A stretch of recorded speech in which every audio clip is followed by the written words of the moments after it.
So I saw Masters of the Universe tonight.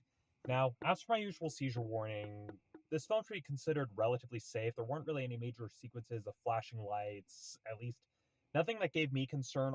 Much of the film is actually pretty well lit and bright and colorful, so it should be relatively safe. Again, not a doctor, not an expert on photosensitive epilepsy, just a guy trying to look out for these sorts of things. So should be relatively safe, but those of you who live with epilepsy, use your best judgment, because I know it's kind of a crapshoot going to the movies for people with that condition. Now, this is another one of those cases where if I paid full price to see this film, I probably would be a lot more upset. But given that I, like countless others, used the T-Mobile coupon to see this film for only $5, I just have to say I am disappointed, but not for the reasons you might think. And cards on the table, He-Man is not a property that I really grew up with. I mean, I am I grew up in the 90s and early 2000s, so didn't really follow the original series from the 80s for obvious reasons. I'm not that old. And the 2003 revival aired on Cartoon Network, and I did not have cable growing up, so that was also something that kind of passed me by. And so I don't really have nostalgia kind of dictating my opinions on He-Man. That said, if I had to summarize this film, I would definitely have to say it is a film that is at odds with itself. It can't decide if it wants to be a loving adaptation of He-Man and the Masters of the Universe, or if it wants to be a parody of the franchise. It feels like it's trying to be both, and as a result is failing at being both, and not really choosing to be one or the other. And this is seen most chiefly with how it frequently undercuts its own moments of sincerity. Because there are inklings of a good story here, there were inklings of really good, strong emotional beats, but it has, well, for lack of a better term, Whedonisms. But not even like true Whedonisms in the sense that it was like written by Joss Whedon, but more in the sense you have a bunch of people trying to imitate Joss Whedon, where they feel the need to undercut every potentially sincere emotional moment with some sort of a joke. And it's a real shame because the actors playing these roles clearly have a passion for it.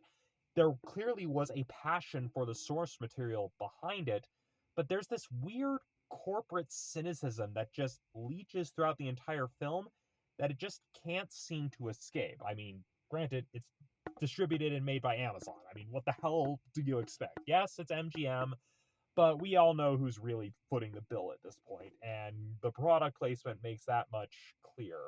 But even setting aside the corporatism aside, it just feels like it's too afraid to be confident in what it's trying to do. If it wants to be a goofy parody, then it should embrace that. Likewise, if it wants to be a sincere adventure story, it should embrace that. It just feels like it's too afraid to commit to one or the other. That is probably the biggest failing of this film.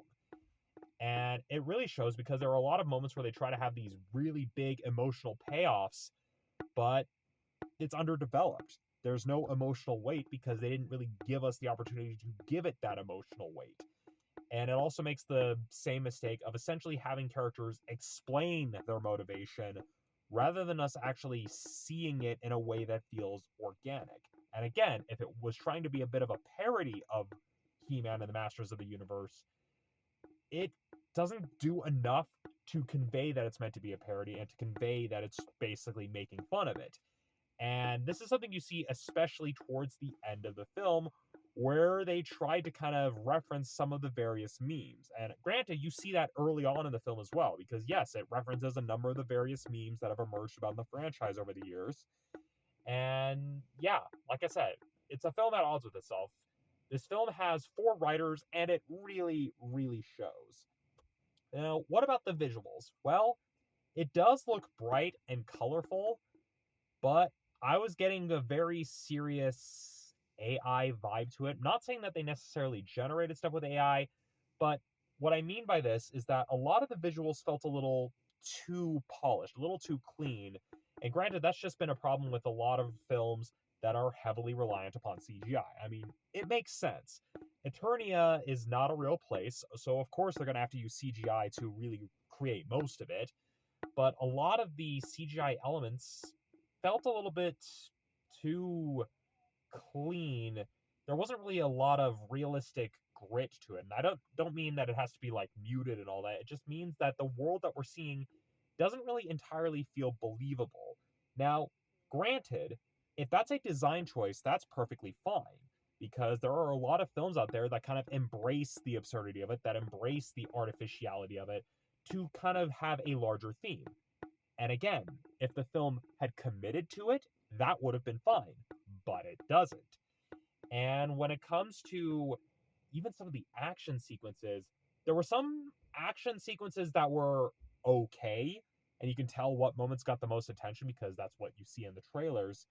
But some of the climactic action scenes you get, it just is either not shot or blocked particularly well by anyone who actually knows how to choreograph and shoot an action scene, or it's just so focused on essentially, and I can't believe I'm saying this, essentially copying Zack Snyder hype moments. But suffice it to say, hype moments and memes do not a good movie make. So, at the end of the day, is it an entertaining popcorn film that will kill time? Yeah. Is it really anything new? Not really.